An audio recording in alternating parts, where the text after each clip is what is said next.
Just as we wait, we're very fortunate to be joined by Pia today, Pia Prestmo. This is the start of a few webinars that the Institute's running around decarbonising heavy industry and some of those hard to abate, which is always topical and really challenging, but so important as we look towards, climate goals. Conference of the Parties is coming up. We're off to the Pacific in October, and then it will be Turkey before we know it.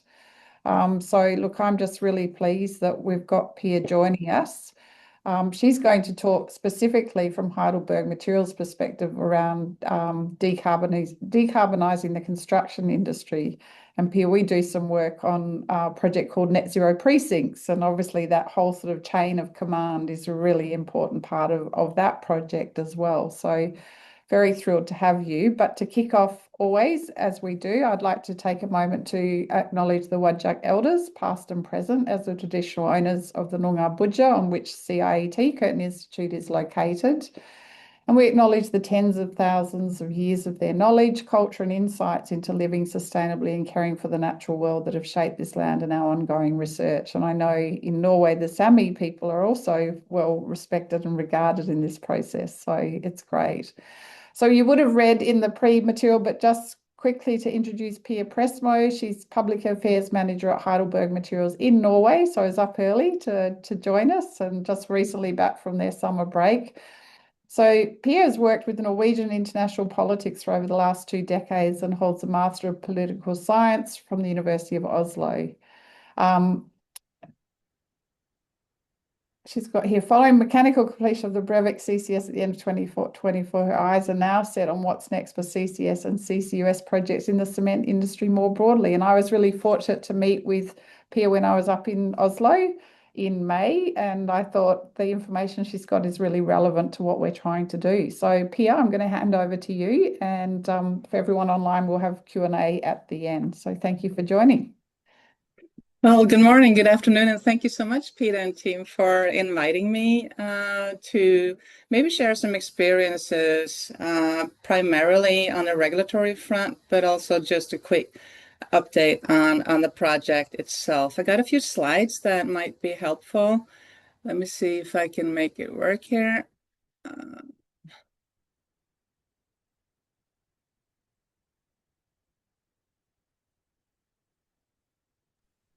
Perfect. Are you able to see fine? Okay. So yeah, beyond Longship. Well, I'm not sure how familiar this audience is with the Longship project, but it is a world's first. It's the world's first industrial scale carbon capture facility in the cement industry. On this picture, you can see our CO2 tanks at our cement plant in Brevik. I've titled it Beyond Longship because the key question, at least for us, is no longer whether CCS can work technically. The bigger question is more, how do we move from one pioneering project to a functioning market for low carbon cement and concrete? So Brevik is important as a first of a kind project, but it's also a learning platform for the next generation of CCS projects in cement and perhaps other industries as well. So firstly, Heidelberg Materials, we are among the world's largest building material companies. We are over 50,000 employees, and we have leading positions in primarily cement, aggregates, and concrete. So the scale matters because cement and concrete are local products primarily. They are seldom exported long distances, but the decarbonization challenge, as you know, is global. So if we can make carbon capture work commercially in cement, I think the potential impact is very large. So we're not talking about a niche technology, we're talking about one of the core materials, basically, of modern society. So if you look at the building materials of the world, as you can see, it's quite hard to replace concrete if we would wish to do that. So it's very popular, obviously, because it's strong, durable, available, affordable. It's essential for infrastructure, housing, hospitals, schools. It's concrete is also essential for the energy transition itself. So we need massive amounts of infrastructure to decarbonize our societies, and much of that infrastructure will obviously require concrete. So I don't think the answer is to stop using concrete. It's more about, okay, how do we decarbonize it? If you look at a ton of concrete, it's mostly sand, gravel, and the cement represents a relatively small share of the weight, about 14%. So if you look at the CO2 emissions, however, you can see that more than 90% of the emissions stem from the cement. So this is why the decarbonization of cement is so important. Even small amounts of cement drive a large share of the climate impact. So if we want low carbon concrete at scale, we must address the emissions from the cement production. If you look at the emissions from cement production, I think this is different from many other industries, is that about 1/3 of our emissions stem from our fuel. So even if we were able to electrify our kilns, we would still be left with 2/3 of the emissions, because in limestone, let me see if I have it here. Yeah, calcium carbonate, which is a simplified version of a limestone. When you process it, you release calcium oxide and CO2, which means that the CO2 is in the limestone.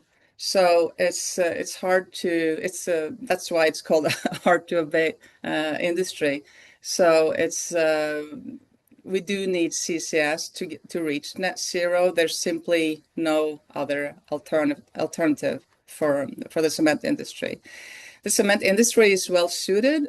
It's usually large stationary units. We typically have up to 2 million tons of CO2 per year.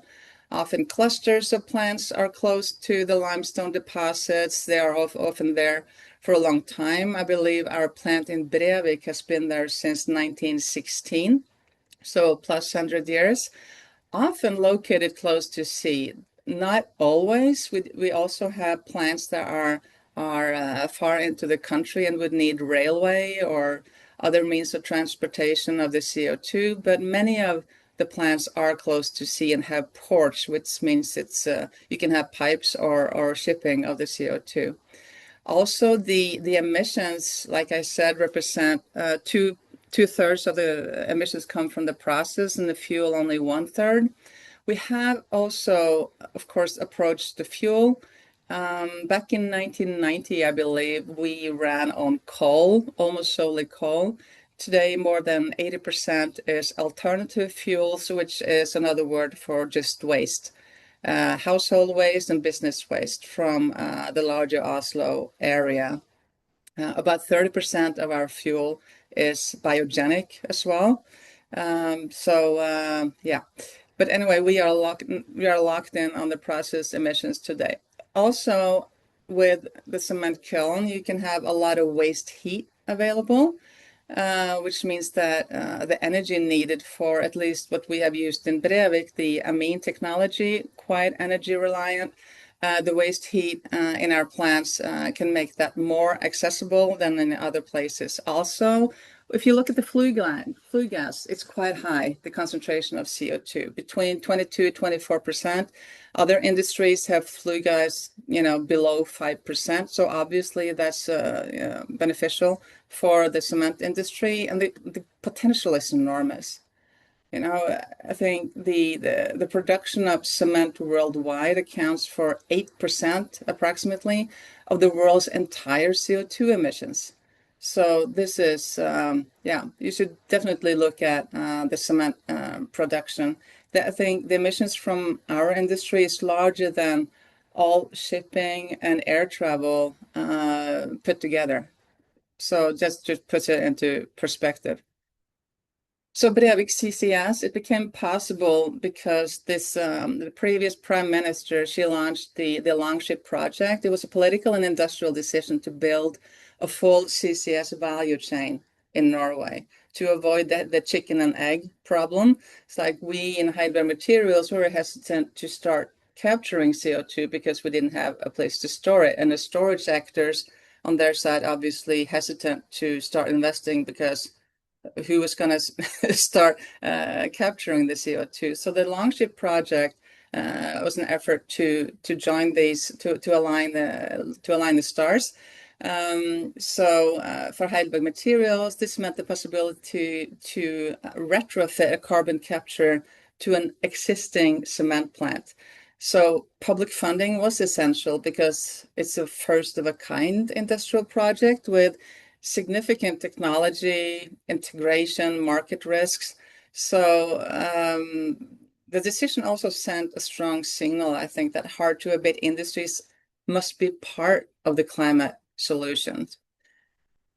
I'm also happy to say that the consequent Prime Minister, Jonas Gahr Støre, has kept up the ambition for Longship and our climate goals, which means a lot for private industry, obviously.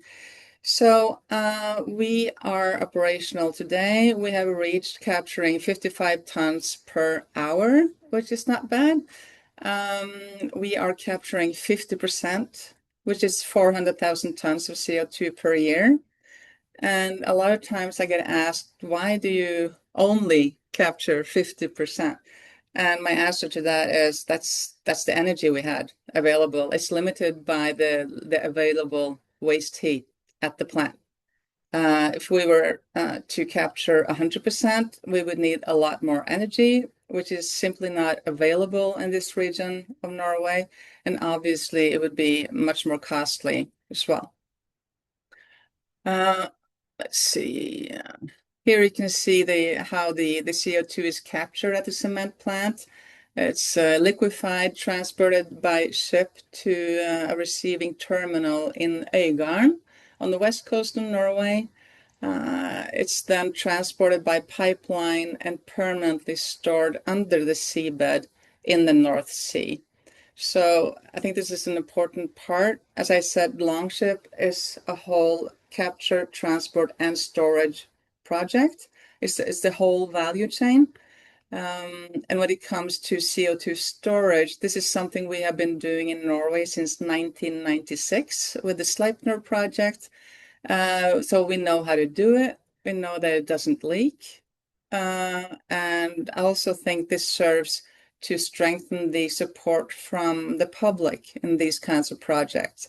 Down on the continent, there's much more insecurity about especially onshore storage, and also not a lot of people feel secure with the transportation of CO2 in pipelines. Some of them mix it up with hydrogen, think that the CO2 is going to explode. So it can also be a challenge to educate the masses, so to speak, and as to what this actually is to strengthen public support. So this is just a short overview. You can see the Brevik CCS as the emission point there, having the CO2 transported to Øygarden. I think in one of these days in August, I think they are starting to ship CO2 from Yara, the fertilizer company down in the Netherlands. So they are ready. I think they are 800,000 tons, if I'm not mistaken. And they have also Northern Lights, which is the shipping and storage actor here. They have also signed contracts with Ørsted, and I also believe the Swedish waste-to-heat company, Stockholm Exergi in Sweden as well. So, yeah. June last year, so a little over a year ago, we had the grand opening of Brevik CCS here with the Norwegian Crown Prince Haakon. And yeah, some learnings on the project side. We did have some experiences because we had to hire companies from the offshore sector to do the capture part, to build the capture facility on our plant. And that really taught us the differences between offshore and onshore industries. offshore, if you're building a platform in the Northern Sea, there is no tolerance for any risk. It's way higher margins in oil and gas than in cement, to put it mildly. So everything is much more expensive. They used, top quality material on every level. Which you can understand, because if there's a hole in the pipe in the Northern Sea, it can have catastrophic consequences. While as if something happens to the pipe in Brevik onshore, you can send up a welder. It's not such a big deal. So I think there's potential to cut costs in the next onshore capture facilities. I think I've been in discussions with Norwegian government on what's good enough, for the onshore and the next carbon capture onshore facilities. So also when you receive funding, public funding, there's a lot of reporting. So we actually had to hire more people just to do the reporting. Another learning is that we would recommend highly to separate the CCS facility as much as possible from the operating plant. When we built the carbon capture facility, we still had the cement plant running 24/7, just business as usual. So it did cause stress, but it all worked out really, really well, I have to say. So some challenges of having the CCS system so closely integrated with the plant is that civil engineering difficulties, working with existing structures, communication, documentation, the interfaces with the existing plant. So what's the owner versus the supplier responsibility? I think we would have a closer look at next time around, and also limited room for the construction. There was a really tight area where we were able to build a carbon capture facility, which also cost maybe unnecessary stress. So we do advise other industries to, if possible, to have some room between the existing plant and the carbon capture facility if you're retrofitting. If you're building a whole new plant, that's a different question, of course. So yeah, we have had a lot of attention from all over the world, which has been, I think, maybe served as an inspiration for different countries, not least Germany. We had a visit from, you can see in the top left picture there, the previous the Vice Chancellor of Germany, Robert Habeck. He came to Brevik a couple of years ago and basically launched, I'm not sure if I can use the word U-turn, but certainly it was a change for German politics, which up until quite recently, it was prohibited to store CO2 in Germany. But after visiting us, he said it's better to have it under the ground than in the atmosphere. So Germany has been on quite a voyage, to put it that way. So here you can see him on the right hand side, together with our CEO Dominik von Achten, presenting the new CO2 strategy for the German Bundestag, or the Parliament, last year. So that was quite exciting to see. Pagewood in the UK, they signed a deal with the UK authorities October 1st last year. So that's our next in pipeline. They started building before Christmas last year. So, and they will be capturing 800,000 tons per year, so twice the size of Brevik. So that's going on. We have several projects in our pipeline. There's no one solution fits all here. It depends on, like I mentioned, do they have access to port? Is it onshore storage? How is the public support for CCS? We did, however, manage to secure funding from the EU Innovation Fund for 4 projects last year, so that's quite exciting. But this brings me over to what I think should be our main focus today, which is what comes out of these projects. We're not just doing these projects because it's interesting technologically. It's obviously to produce cement and to produce concrete with a way lower footprint. which we need to decarbonize the construction sector as a whole. So this is why you know the industrial project meets the market. Yeah. So carbon capture only scales if someone is willing and able to pay for these verified emission reductions. This is why product standards, accounting rules, procurement criteria become so important. We need customers to be able to recognize, document, and value these reductions. And us coming first out the gate, we are in constant communication with all parts of the value chain to get them updated on what's actually available currently on the Norwegian and European markets. So just to put it simply, I want to start with a simple observation that climate requirements, they're rarely decided at the cement and or concrete level. So this is just an example of a new hospital being built in Oslo, how the value chain is. You can see we are at the very end, and there are several stakeholder groups between us, so to speak. So in large public projects such as hospitals, the most influential decisions are made much higher up the value chain. Just an example, this of course varies depending on what kind of project you're looking at. I think it's anyway useful to map out how far the project process has come and which stakeholders we need to interact with. So the ministries, the project owners, public procurers, they define the framework in which engineers, contractors, and suppliers operate. So as we know, that the challenge is no longer technical. The challenge is, how do we create the market conditions that actually reward low carbon products?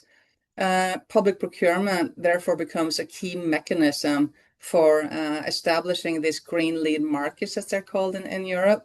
So in Europe, it's estimated between 30–40% of the cement demand is linked directly or indirectly to public procurement, making it a highly strategic area for us, especially when private construction is slow. This means that as a cement manufacturer, it's not you won't get anywhere if you're talking with a contractor and the contractor just states, this carbon captured concrete is more expensive than the gray, so I'm going to stick with the gray. Then nothing's going to happen. You have to get the buy-in from the project owners to begin with. So one of the main barriers that we have faced in Norway is that public procurers have often been assessed primarily on direct operational emissions. That means emissions from construction sites, machinery, fuel use. They are visible, they are measured, and makes it possible for politicians, such as on this picture, you can see the Minister of Transportation in Norway, that they like to get their picture taken on big machines and with hard hats. But the often much larger indirect emissions embedded in the materials, they have received far less attention. At the same time, many actors, they're not fully updated on the new concrete standards. In Norway, we established new concrete standards as late as October last year, and we're still working on spreading the word, so to say. So just updating all the stakeholders is so key, and you just have to repeat yourself. So over and over again. So, and we still meet persistent myths, especially from the contractors, and that low carbon concrete, it's difficult, it's expensive, it delays construction, or that requires special competence. Because the old low carbon concrete needed longer time to become hard. Not all of them you could use in the north with low temperatures, for example. You often needed to have specially educated workers on site to make it happen, and even sometimes you have to add energy to keep it warm during the winter. All of these problems that the old low carbon concrete had is no longer an issue with the CCS cement and the CCS concrete, because the CO2 is captured in the pipe, in the stack. So it's the same quality. So that's we are, you know, just talking to people over and over again that there are so many benefits here. And of course, with, you know, shorter curing time of the concrete also means shorter project time. So less expensive projects on that part. So our core argument is deliberately simple. Governments, they have climate targets, of course, and public authorities have limited budgets. So the question should be, okay, we have signed the Paris Agreement. Yeah, we do have our climate objectives. So the question should be, how can we achieve the largest emission reductions for each euro or dollar or krona spent? So this naturally leads to a focus on embodied emissions and construction materials. So we advocate three key principles: moving away from merely comparing gray and green products. You need to measure total project emissions, including indirect emissions. And then, not least, focus on the cost per ton of CO2 reduced in the project as a whole to ensure technology and competition neutrality. So the industry, I believe, needs clear and predictable market signals, and this would certainly provide that. But without demand for CCS products, the best technology, even the best technology, will struggle to scale. We have talked to, for example, Bane NOR, which is the Norwegian Railway Authority. I think it can serve as a useful example. They have strong ambitions, detailed plan for reducing direct emissions. More than 98% of their emissions are scope 3. Purchased goods and services, about 90%, 90% of the total footprint. However, the Minister of Transport that we saw previously only acknowledges cuts in direct emissions, making the cuts unnecessarily expensive for Bane NOR, and maybe also delaying their progress towards their own climate goals. So I think focusing only on direct emissions risks overlooking where the largest reductions can actually be achieved. And to me, it seems a bit crazy to focus on the 2% that are linked to operations when you have 98%, yeah, stemming from the materials and services. So I often get asked about price. Now, this is, of course, depending on, you know, how the different, if you remember the value chain I showed you, there's different pricing for the contractors, the engineers, the project owners. But just to give you like a ballpark sum, these two examples show, I think, why we need to discuss cost on the project level. If you, for example, are going to build a 5-story residential building, commercial space, parking, garage, you can cut about 31% of the footprint from the concrete by increasing the cost for the structural frame with 3%, which corresponds to about 0.3% increase in the total budget cost. Elementary school, you can cut about 35% by increasing the overall project cost with 0.2%. Now, this can be, obviously, if you can be more ambitious. In Norway, you currently have concrete available up to 90% cut in the Oslo region. If you're going to transport it to the north, we can make it like 80% cut. So it all depends on how ambitious you are, but the solutions are here. It's on the market. It's ready to go. So, but this just to give you an impression of, you know, how much bang for the buck you can get with concrete. Concrete is often among the most affordable ingredients, if you will, in any project. And also usually the largest CO2 emission source. So I think it's useful for all project owners to have a closer look at concrete and see what's possible to get there. So this is probably our most significant public affairs success this year in Norway. Last February, this proposition went through Parliament. It lifted the importance of the 30% mandatory climate requirement in public procurement from decree to law. and not least this new paragraph that states that the contracting authority shall take consideration climate and environmental considerations into account in all procurement in order to reduce the overall climate footprint. So not just the direct or not just the indirect, it's the overall climate footprint. So I think this opens the door to considering embodied emissions, material use, the realistic footprint of the public projects. So for the first time, our arguments have a much stronger legal foundation. But this legal change is only the first step. It needs to be operationalized. It doesn't happen overnight. People need to be updated. Yeah, just to also mention perhaps the Parliamentary Standing Committee, they went further than the original government proposal, stating that explicitly that the requirements should cover indirect emissions, for example, those related to material use.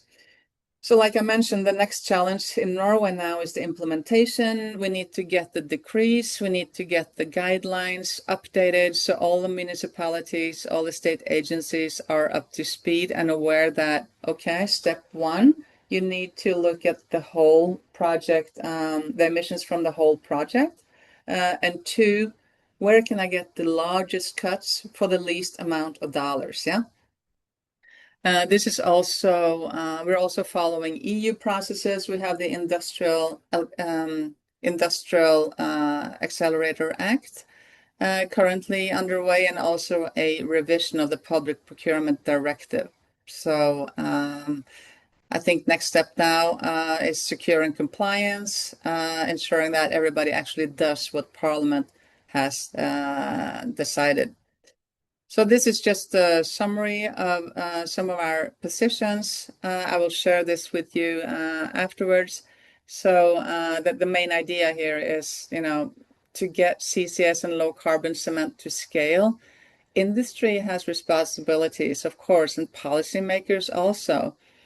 We have, on the industry side, developed new commercial models for CCS-based cements, signed contracts with private customers in several countries. We have built new value chain partnerships, developed competence in transport and storage, but the industry cannot solve the full system challenge alone. We need the assistance from public authorities to also do their part of stimulating a pull from the demand side, quite simply. If you can't, you have to be able to sell the products that comes out of the CCS CCS projects, to put it simply. So I think I'm going to stop there, Pia, and yeah, was it understandable? Yes, absolutely. So if you stop sharing, that's perfect. Thank you, Pia. Yeah. A really great start and overview and introduction to what you've achieved over this time and working in Heidelberg. There's questions already coming in. Good. But I might just, it's interesting to see, and we were talking before about electrification in Norway. So what advice would you give to other industries or countries that are exploring CCS as a decarbonisation option? Because you rightly pointed out Germany's U-turn, which I was surprised about from the years that I'd been working in this topic. So any thoughts and reflections on that? Yeah, I think the primary advice would be to treat CCS as a value chain project. I usually compare it to there are three parts to this rocket. First of all, you need ways of transportation and storing. That's step number two. That's step number one. Step number two is public-private partnership to facilitate the building of the carbon capture facility itself. But the main lever is the pull from demand side on CCS products. If you can't sell the products coming out of the CCS facility, it simply will not be financially viable. It's that simple. So on the capture plant, start early with interfaces and risk allocation. I think one of our main learnings in Brevik was that the complexity of integrating a capture facility with an existing cement plant while keeping normal operations running was a bit of a test for us. So the more we can reduce the technical and contractual interfaces, the better. So yeah. Yeah. And I think you hit it on the head around the cost to show that incremental overarching, because one of the things that we see in, say, I referred to net zero precincts and construction there, there's lots of goodwill in having the aims of sort of achieving this, but fundamentally, if it doesn't stack up financially, the project sort of doesn't get across the ground. So I think, it's interesting to see that that's a high consideration, and then also the public procurement, stepping in to fill that gap in many ways. It's a good story, yeah. You can have large emission cuts for far less money. Yeah.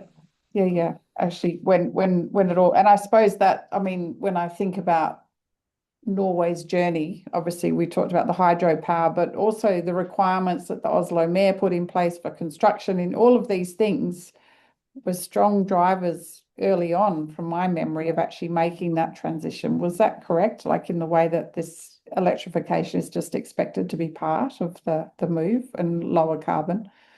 Yeah, we were all already basically electrified in 2015. So, because we have this rare combination geologically, like I mentioned before, we started here with high mountains and a lot of rain. So, Norway is basically, for all practical purposes, run on hydro energy to start with. So, yeah. Okay. There's questions coming in the Q&A, so we'll just take some of those and see how. So the first one was from Anonymous. Sometimes that happens. How much electricity does your typical plant use, and can that be offset with green electricity and help your Scope 1 emissions? Yeah, I don't believe we have reached the phase where we can electrify our kilns. The kilns need temperatures up to 1450 degrees, which we are currently not able to electrify. We are running tests, and our R&D colleagues are looking into it. Currently, it doesn't work. But like I said, we are already also solving a societal challenge with the waste, household waste, business waste. So more than 80%, up to 90% of our fuel is now stemming from waste rather than fossil fuels. And we will be replacing all the remaining 10-50% of fossil fuels by 2030, I believe, with waste from the wood industry. Yeah. Fantastic. And there's lots of research going on that here. And I think WA has set up one of those plants as well. But it's fabulous to see those large numbers of waste, because again, that's a huge sort of part of our emissions profile, right? If you can close the loop on those. Yeah. So Mariana Silva asked, thank you for your presentation. What are the environmental impacts of storing CO2 underground beneath the sea via a pipeline? And what could this mean for the health of the ocean? And what about the geological reservoir, from your understanding? Yeah. I am not a geologist. I'm just a political scientist. But like I mentioned, we have been storing CO2 on the Norwegian continental shelf since 1996. That we have not registered any leakages, so it shouldn't. Hopefully, we will continue to stay that way. It is. Yeah, that's a different presentation, but it is stored 2.5 kilometers beneath the seabed, and over many years, the CO2 will turn into limestone again. But we're talking millions of years, but still. Mm. So that's the idea, and that's like a cap rock, and it's stored in sandstone and like levels of cap rock over. So yeah, just yeah.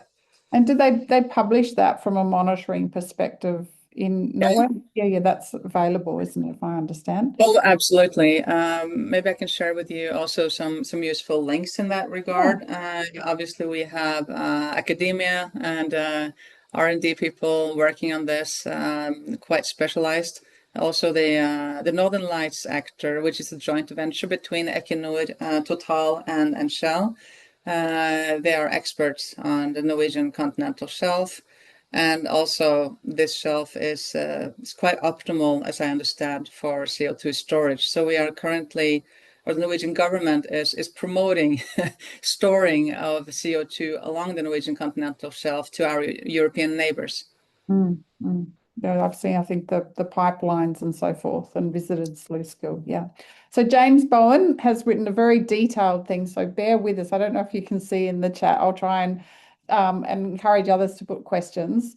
So James said the degree to which cement process emissions are unavoidable seems overstated. Emissions cannot be eliminated in traditional Portland clinker, granted, but there are ways to significantly reduce trade clinker concrete and other emissions, or in cement.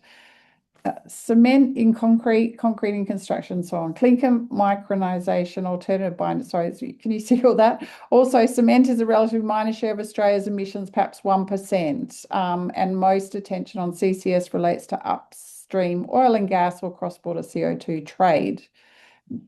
Myriad of other CCS challenges presented as an overly expensive and risky strategy for reducing emissions. Wouldn't we be better placed on eliminating emissions at source where we can? It's a long question there. Well, you can read it. yeah. First of all, there are several levers, obviously, to reduce our emissions, and we have been, massively using these for the last decades. Reducing the concrete, the clinker share, obviously, looking at the fuel part, looking at different ways of making the cement, obviously. But I think there should be no misunderstanding here. The only way for this industry to become net zero is with CCS. You can reduce it in many ways, and we have done so, but we have no way of reaching net zero without CCS. Now, when it comes to the share of emissions in a society, this will vary, of course. I'm no specialist in Australian politics and society, but for Norway, the emissions and the whole construction, if you look at the emissions from the whole construction sector, 25% of those emissions stem from concrete. So it's quite obvious, for me at least, that you have to take a closer look at these embodied emissions. And CCS is one way of doing that. Mm. I think when we met, you talked about how it is so ubiquitous. It's everywhere, right? The cement and where it's used, and for all of the different things that are coming on, whether it is defence, you mentioned hospitals and all of these sorts of things. So the demand is not diminishing in any way. No, it's you have to be realistic. Yeah. And I know there have been startups looking at, clay, different ways of making the concrete, but at least to my knowledge, there's nothing on an industrial scale that's even close to replacing the limestone, I'm afraid. Maybe in the future, but yeah, and we are obviously following that area, that space closely as well. Yeah. Charles's one might sort of actually repeat something that you've said before, that says around aside from potential electrification, because we're using the bio, what about availability of more renewables to contribute to increasing your CO2 capture above 50%?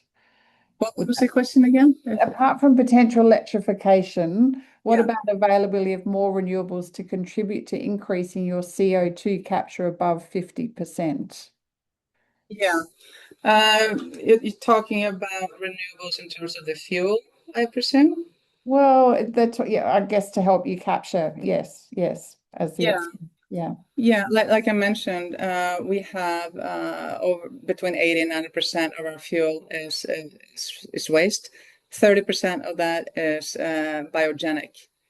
Now, the European Union has just proposed in July now that biogenic emissions should be included in how you account for the emissions. This still needs to pass the European Parliament, but our position is that, of course, biogenic emissions should be included. and because the atmosphere doesn't really care if the CO2 stems from a fossil or a biogenic source. So I think that's a positive way forward. I think it also opens up for different business opportunities, especially for the waste to heat companies, which usually have around 50% biogenic emissions. So they would be able to sell CDRs, carbon dioxide removal certificates. I know that Stockholm Exergi has done that. I know that the Hafslund Celsio in Oslo, the largest waste to heat company in Norway, they have both sold large amounts of CDRs to Microsoft, for example. We are also in dialogue with some of the big tech companies who are looking for ways to reduce their emissions where they are not able to do so in their own scope one. They are looking at buying of CDRs or buying of CCS products. And I think also for those among you who are familiar with the European system, with the phasing out of the free allowances, so basically by let's see how the politics goes from the propositions this summer, but the original goal was to phase out the free allowances by 2035 and then all allowances by 2040, which means that if you have no allowances, you're not able to run a business because you can't emit anything. So that's the push from the one side. And the way out is either through selling of CDRs certificates or selling CCS products. If you don't have an offtake on neither CDRs nor the green products, you're killing the industry. We have to have a way out. This is something I try to explain to politicians. So, yeah. How hard has it been? I mean, because the political landscape here in Australia is quite fraught, lots of ideologies and so forth. How important is your role in doing that, and how challenging has it been? It's just, I think it's interesting for researchers and others online to hear about that, I suppose, from your perspective. Yeah, I think, first of all, I think you need to have a carbon border around Europe, or else, it's it's industrial suicide, because there's always going to be some Asian or African or I don't know company that can produce a cheaper, grayer product. So you have to have a fixed system, which is called CBAM, the Carbon Border Adjustment Mechanism in Europe, which is going to be phased in at the same time as the phasing out of the free allowances happen. So that's step one. I do believe that there is broad support, especially in Northern Europe, for this emission trading system. There has been a bit of criticism from countries such as Italy, who are more hesitant to support it. Same with the eastern parts of Europe. But I'm trying to come from a more practical approach.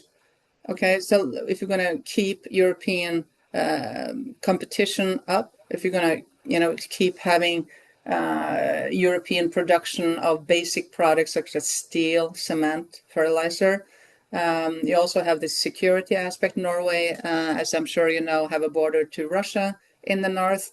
It could be of great value to be a manufacturer or having this manufacturing of these basic products in Europe as a security aspect. And if you're going to combine that with the climate targets, you simply need to have an offtake on the products. It's that simple. It has to be financially viable, or else, you have a different set of problems on your hands. Yeah, and I guess this is the whole thing, is getting industry to move and transition in the best way forward. And it's great to see these examples. So I'm going to ask Rachel's question. Again, thank you for your talk. She's asking, have you looked into the full life cycle of carbon capture's role in cement and concrete? For example, the whole cradle to grave life cycle of a cement plant, comparing carbon capture and non-carbon capture. And in the same vein, have you used LCA methodology to assess not just the climate change impact of carbon capture at Brevik cement plant? Yeah, that's all included in our accounting, of course. Mm. LCA is Mm. we're in the few areas where it's not existent, we are pushing for it, obviously, because we have, concrete can stand for, if you take a look at Rome, it can stand for thousands of years. So, yeah. What was the question again? The first, Just about, have you looked at that from the cradle to grave life cycle, yeah, comparing carbon yes. capture and non-carbon capture? Yeah, I think if I understand the question correctly, for example, a way larger project that we have in Sliten, the island of Gotland in Sweden, we are aiming to capture, I believe it's 1.2 million tons. And all of the fuel we're aiming to have biogenic. It's all waste from the wood industry, which will Mhm. make this plant a huge carbon sink, Yeah. i.e., we will store way more than we did before, you know. So Mhm. I also think this opens up for CDRs from our industry, and this is certainly a part of the puzzle as well. I don't know Yeah. if that was an answer to the question. I think it gives an example of how that thinking is applied into Yeah, the longer term. yeah. So Hugh has asked, how do the costs of CCS break down in terms of the cost of capture in the kiln and site and the cost of transport and piping underground? Yeah, I think I actually made a didn't I write up the Australian I tried to do the currency check here if I can find it. Um, let's see.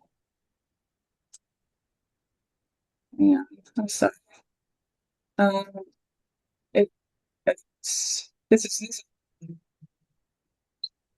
Sorry, you've just dropped out. oh, can you hear me? Yeah, yeah, perfect. Yeah. So for the Longship CCS project as a whole, including capture, transportation, and storage, this represents a total investment of around 5 billion Australian dollars. Mm-hmm.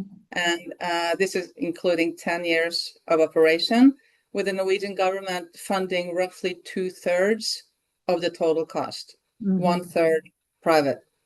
For the Brevik carbon capture facility, isolated. This accounts for about 650 million Australian dollars, Mm-hmm. where about 75% was funded by the Norwegian state and the rest by Heidelberg Materials. Right. Yeah. So that public-private partnership and as you referred to, that sort of early stuff has been quite important to move and accelerate. Yeah, like I said, it's just three parts to this rocket. You need to have transportation and storage. You need public-private partnership in order to build the project. And then we have to work together to stimulate this pull from demand side on CCS products. Mm. To continue after that sort of support's gone, I suppose, right? I think people in many industries that are high emitters, they're sitting in boardrooms and they're Mm-hmm. looking at us now, or especially the products, this Mm-hmm. our CCS products. Are they remaining on the shelf or are they flying on the shelf? Because this is a clear signal to the markets. Is there Yes. an interest? Is there a demand? And this can contribute, of course, to lower or heighten the sense of risk in the boardrooms, because make no mistake, there's going to be need for large investments. So, Yeah. Yeah, we've got a large amount of CO2 coming from everywhere. So Richard asks, Australia had a demonstration of materials built from CO2 at a COP a few years ago. But while CCS is the most practical immediate solution, is Heidelberg testing other options? other options than CCS? Yeah, Or- for carbon reduction, I assume, in that way. Oh, absolutely. I should probably have had a few slides on that as well. There are several levers to reduce our emissions, and we have made use of all the levers except Mhm. for CO2 or CCS, as we did recently. We also have, for example, a cement plant in Lengfurt in Germany, where we capture 10% of our emissions. These emissions or this CO2, however, is being used in the food industry. So together with a company called Linda, Mhm. we sell our CO2 to them, and they basically make beer of it, and other things. But to put it in perspective, this plant in Langfurt, a medium-sized cement factory in Germany, if we were to capture 100% from this plant, that would be enough CO2 for the food industry in all of Germany. Mm. In other words, there's plenty of CO2 to go around, so you can't use it all. Plus, Yeah, that if you're just going to use it, it's going to pop up somewhere later in the value chain. But we're looking at different approaches, obviously. yeah. There's only so much beer as well that people can drink, Yeah. right? Even in Germany. Yeah, I say, I'm not sure if that's appropriate. I might get into trouble. I've got good German friends. That's okay. Yeah. But to that point, Charles asked whether you can use CO2 captured for a sort of e-fuel.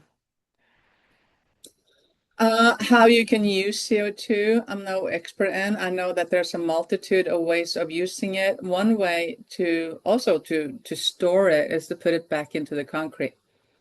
You can Mm. also, so we're also doing that. Plus that when concrete stays, if you have like large flats of concrete, the concrete actually starts sucking CO2 in Mm. over a time as Yeah. well, which also should be included in the LCA. It's not Mm. always done, but anyway.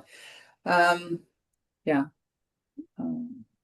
What was the question again? I'm sorry, I've had too It much was, no, coffee. that's all right. It's this idea of using carbon dioxide in e-fuels, some of the power to Oh X and yeah. like, yeah. So, Yeah, I know. We are not using that as far as I know. I know there are so many purposes for mm, CO2. I've even had a guy call me a couple of times and asking me if he could buy CO2 that we capture, but at least for Brevik, we are locked to our 10-year agreement with the Norwegian authorities, so cannot sell CO2 from Brevik. I know that Yara sells a lot of CO2 though. mm. They sell to the food industry. And I believe you guys are meeting Yara next Next webinar. week. Yes, we've Yeah. got the CTO, I think, as Lawrence view. Yeah, but I think also with some of those, a bit like you talked about, if you start using it in other things, it does eventually get re-emitted. And so, understanding again the life cycle of what does that look like and how it's used, but also if there's that idea of that you're not having to bring in traditional fuels, so therefore that's a positive in thinking around that as well. So always Yeah. trade-off. Um, Yeah. There. it's a long question here from Johan. It's quite technical, but it's getting to this idea of alternative processes.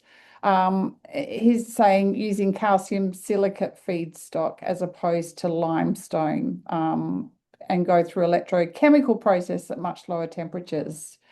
Um, do you have any thoughts on, have you seen that? Is Heidelberg looking at those different I feedstock? believe we are looking at that. I think we're looking at clay. I think we're looking at, very many other ways of Mm, cutting emissions. I'm not a part of the R&D team, yeah. but there are many of my colleagues who are working specifically on that. Mm, They're a bit higher on the rate than I am. So we are definitely looking at that because if we can find a less expensive way of, mm, cutting emissions, we obviously going to look yeah. into that. So we have a quite strong incentive to do so. We're also looking at different ways of capturing the CO2. We have, as I mentioned, the amine technology in Brevik. We're also looking into oxyfuel, Mhm. cutting our emissions in other ways. Oxyfuel also, I think, less energy dependent or demanding. Mm. So obviously it has an economical upside as well. So we're constantly looking for less expensive, less complicated ways of cutting emissions. Obviously, we're a private company, and yeah, we're all going to make our salary one way or another, to put it Bottom simply. line is important Yeah, alongside saving the environment, right? And climate action. 100%. So, Yeah. Pia, that's 3 o'clock here. What is it for you? 9 o'clock, is it? 9 o'clock. Yeah. Yeah. Can I just say thank you so much for spending time? It's really lovely to reconnect with you, and I really do hope we keep in touch and we'll get you down here to Australia at some stage, and I'll take you for a swim in the ocean here. It'll be perfect. So, To teach me how to surf, Kira. Yeah, well, all of the above. Yeah. Absolutely. Look, it's been really helpful to hear that international perspective and just shed some light on some of the actions that are moving the dial on reducing our emissions overall. So thank you. And thanks for the questions from the public or from all of our participants online. Hopefully we've interpreted them well enough and got you the right answers. So thank you very much. Keep in touch. Thank you, guys. You take Ciao. care. Bye.